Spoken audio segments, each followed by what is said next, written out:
Hello and welcome everybody to another episode of Books and Bytes. Whoa. Today we're diving deep into one of the Wow. oldest surviving works of literature, Wow. the Epic of Gilgamesh. This ancient Mesopotamian tale Okay. filled with adventure, love, loss, and the search for immortality has captivated readers for millennia. It's amazing to think that a story written on clay tablets thousands of years ago Yeah. can still speak to us so powerfully today. Mm-hmm. What's fascinating about Gilgamesh is that it grapples with themes that are still relevant. The nature of friendship, our fear of death, and the quest for meaning in a fleeting world. Definitely. Before we unpack all the intricate layers of this epic, let's give our listener a quick roadmap. Okay, sure. The story follows Gilgamesh, the demigod king of Uruk, who is known for his strength, but also for his arrogance and tyrannical rule. Oh, wow. The gods, seeing his oppressive behavior, create Enkidu, a wild man raised by animals, to challenge him. And it's through this challenge that one of the most beautiful and enduring themes of the epic emerges. The power of friendship. Okay. Gilgamesh and Enkidu, initially rivals, forge a deep bond through their shared adventures, pushing each other to confront their fears and limitations. But their friendship is tragically cut short by Enkidu's death, forcing Gilgamesh to confront his own mortality and embark on a desperate quest for immortality. Okay, so we've got a demigod king, a wild man, a profound friendship, a quest for immortality. It sounds like we've got all the ingredients for an epic tale. Yeah. Now, let's delve into the story itself. The epic opens with Gilgamesh, the king of Uruk, behaving rather badly, wouldn't you say? Absolutely. The text paints a picture of Gilgamesh as a powerful but flawed ruler. Yeah. He's 2/3 god and 1/3 human. Interesting. And this divine heritage seems to fuel both his strength and his excesses. He demands tributes from his people, exhausts them with labor, and even claims the right to sleep with newly married brides before their husbands. This behavior, as you can imagine, doesn't sit well with the citizens of Uruk. It definitely paints a picture Yeah. of a ruler who's more concerned with his own power and pleasure than the well-being of his people. Yeah. So what do the gods do about this tyrannical king? They don't exactly send him an angry email, do they? No, they take a much more dramatic approach. The gods, led by Anu, decide to create Enkidu, Okay. a wild man who is literally born from the clay of the earth. Yeah. Enkidu is raised by animals, knows nothing of human society, Wow. and embodies the untamed forces of nature. It's almost as if the gods are saying, okay, Gilgamesh needs a taste of his own medicine. Let's create someone who can match his strength and wildness and show him what it's like to be challenged.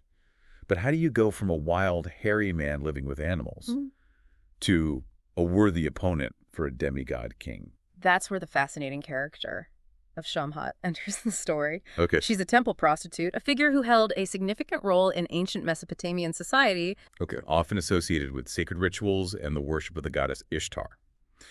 Gilgamesh's people send Shamhat to the wilderness to tame Enkidu, and she does so through a 6-day and 7-night ritual of lovemaking. Wow, that's quite an introduction to civilization. It's not just about physical intimacy, though, is it? There seems to be something deeper going on here. Exactly. The text suggests that this encounter with Shamhat is transformative for Enkidu. He loses his animalistic wildness, but gains something more profound: self-awareness, language, and a sense of belonging to the human world. So it's like Shamhat awakens something within Enkidu, opening his eyes to a whole new realm of experience and understanding. Right. This idea of a temple prostitute initiating a wild man into civilization is pretty striking, especially from a modern perspective.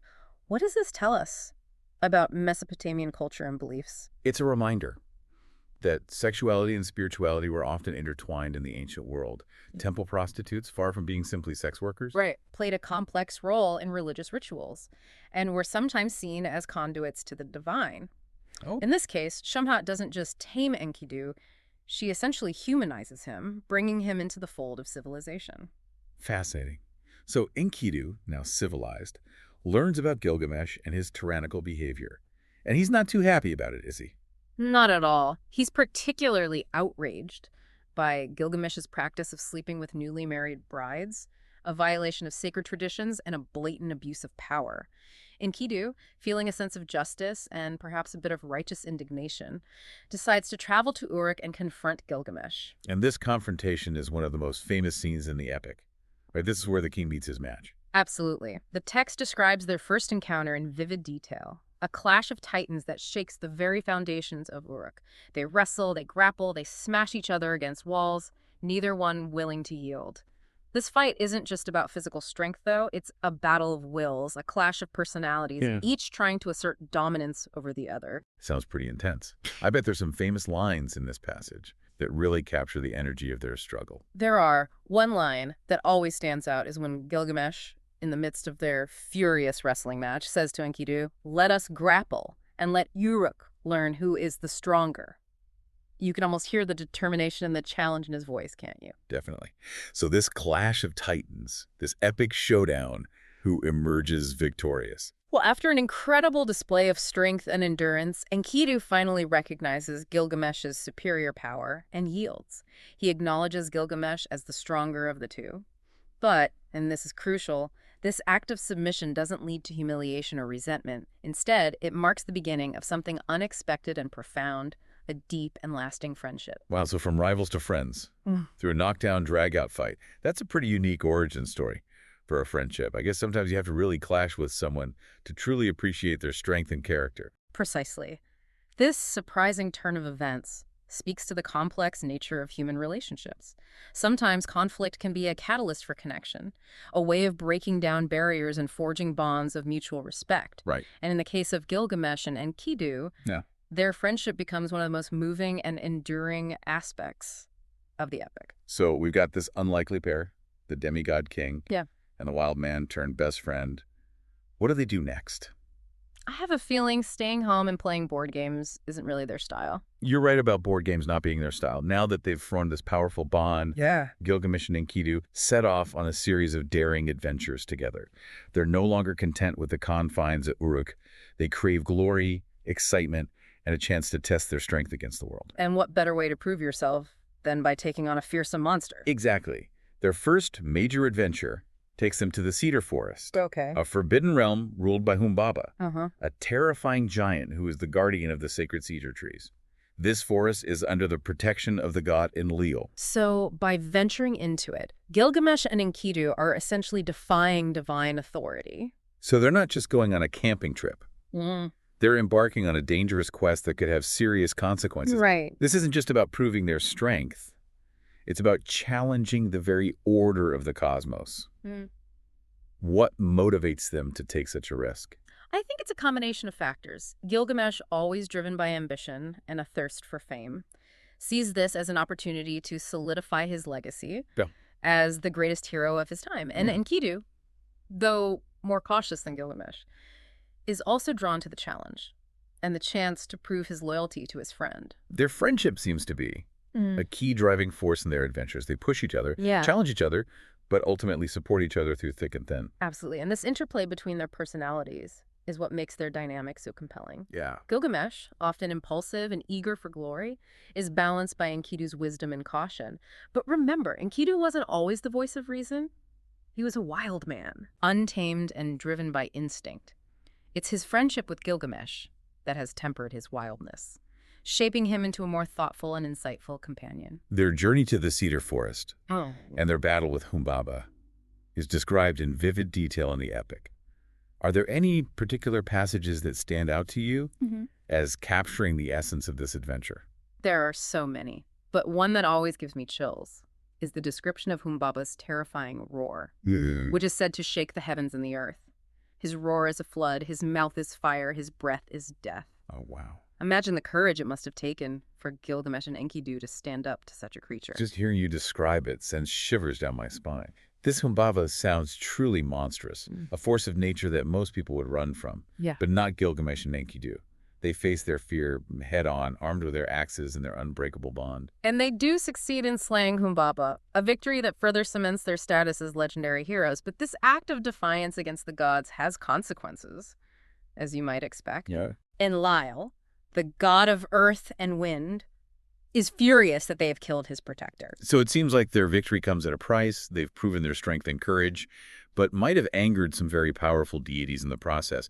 This theme of transgression and its consequences is a powerful one, isn't it? Absolutely. It's a theme that echoes throughout human history. This idea that exceeding our limits, especially when it comes to challenging divine authority, can have unforeseen and often devastating consequences. Right. And we see this play out even further in Gilgamesh's next transgression, which involves the goddess Ishtar. Ah, yes, Ishtar, the goddess of love and war. I have a feeling this encounter is going to be interesting. What happens? Well, Ishtar, impressed by Gilgamesh's strength and heroism, decides she wants him for herself. Okay. She propositions him, offering him power, wealth, and the honor of being her consort. But Gilgamesh, perhaps remembering how the gods treated his friend Enkidu, rejects her advances in a rather insulting manner. Oh, no. Rejecting a goddess doesn't sound like the wisest move. What does Ishtar do? I bet she doesn't just shrug it off and move on. You're absolutely right. Ishtar, enraged by Gilgamesh's rejection, goes to her father, Anu, the god of the heavens, and demands retribution. Wow. She begs him to unleash the bull of heaven upon Uruk as punishment. The bull of heaven, that sounds terrifying. This is shaping up to be even more dangerous than their encounter with Humbaba. It is. The bull of heaven is a creature of immense power. Its breath can scorch the earth, and its hooves can create chasms.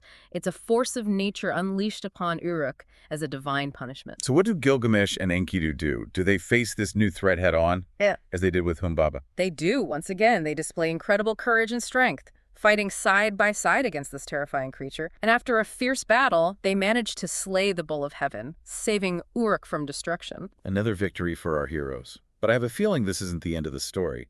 They've now killed both Humbaba and the bull of heaven, defying the gods twice over. Are there any more repercussions for their actions? There are, and this time the consequences are devastating. The gods, angered by their continued defiance, decide that one of the heroes must pay the ultimate price. Oh my God. They choose Enkidu, who falls gravely ill and dies a slow and painful death. That's heartbreaking. Their friendship was such a central part of the story, and now it's been tragically cut short by divine punishment. Can't imagine how Gilgamesh must have felt, losing his closest companion, the one who shared his adventures and understood him like no one else. His grief is profound, and it transforms him. Enkidu's death forces Gilgamesh to confront his own mortality in a way he never has before. He realizes that even his strength and power cannot shield him from the ultimate fate of all humans. This is a pivotal moment in the epic, isn't it? It marks a shift from outward adventures to an inward journey of self-discovery. Gilgamesh, faced with the reality of death, is no longer content with earthly glory. He now craves something more. Yeah. Immortality. Exactly. And this desire, this desperate need to escape death, sets Gilgamesh on a new quest, a journey to the ends of the earth in search of the secret to eternal life. Wow, what a cliffhanger. Yeah. We've gone from battles with monsters to a profound exploration of friendship, loss, and the fear of death. I'm eager to hear what happens next. On Gilgamesh's quest for immortality. Stay tuned, listeners, because in the final part of our deep dive, we'll explore the challenges he faces, the wisdom he gains, and the ultimate message of this timeless epic. And we're back for the final part of our deep dive into the Epic of Gilgamesh. Last time we left off with Gilgamesh, devastated by Enkidu's death, and driven by a newfound fear of his own mortality. This grief sets him on a quest for immortality, a journey that takes him far beyond the familiar world of Uruk. It's important to understand that this quest isn't just about Gilgamesh wanting to live forever. It's about his desperate search for meaning in the face of death. Okay. He's grappling with the existential questions that we all face. Why are we here? What happens after we die? Is there any way to escape the inevitable end? He's going through a crisis of epic proportions. So where does this quest for answers lead him? His journey takes him to the ends of the earth, across scorching deserts and treacherous mountains, to find Utnapishti, the only human known to have been granted eternal life by the gods. Wow. Gilgamesh believes that if anyone holds the secret to immortality, it's this survivor of a great flood. It sounds like a journey filled with peril. Does the epic describe any of the challenges he faces along the way? Absolutely. One of the most harrowing trials is his passage through the waters of death. Oh, wow. A terrifying and mysterious realm that he must navigate to reach Utnapishti.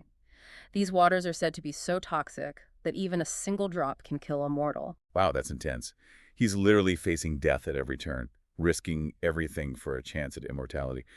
It really shows how desperate he is to escape his fate. But does he make it? does he find He Utnapishtim? does, after much hardship and suffering. And Utnapishtim does share his story, the Yeah. tale of how he survived the Great Flood and was granted eternal life by the gods.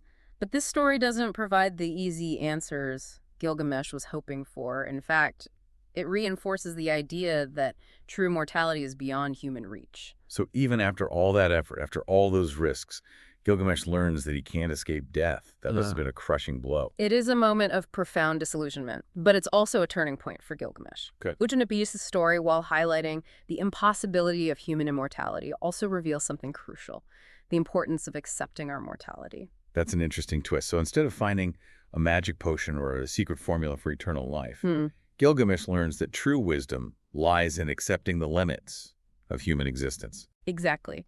Utnapishtim tells him that humans are meant to live full and meaningful lives within the natural cycle of life and death. Okay. He encourages Gilgamesh to focus on making the most of his time on Earth, rather than chasing an impossible dream. This is a powerful message, and one that still resonates with us today. It's a reminder that true fulfillment comes not from trying to cheat death, but from living a life worth remembering. But wait, didn't you mention something about a plant that can restore youth? Ah, yes, the plant of rejuvenation. While Utnapishtim can't grant Gilgamesh immortality, he does tell him about a plant that can restore youth. Gilgamesh, ever the adventurer, sets out to find this plant and succeeds in retrieving it from the depths of the ocean. So he might not be able to live forever, but at least he can stay young and vigorous for a while longer. You'd think so, wouldn't you? But here's where the story takes another ironic twist. While Gilgamesh is bathing, a serpent steals the plant, slipping away with it into the depths. Talk about a cruel twist of fate. He goes through all that trouble, finds this miraculous plant, and then it's snatched away in an instant. What's the meaning behind this? This episode, like so much in the epic, is rich in symbolism. The serpent, often associated with shedding skin and renewal, represents the cyclical nature of life, the constant interplay of birth, death, and rebirth.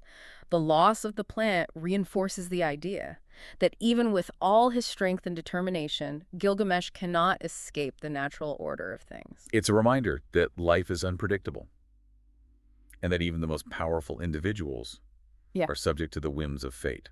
So what happens to Gilgamesh after this? Does he return to Uruk empty-handed and defeated? He does return to Uruk, but not defeated. Okay. He's transformed by his experiences. He's come to accept his mortality and understand that true legacy lies not in endless life, but in the impact we make on the world. It's a powerful realization.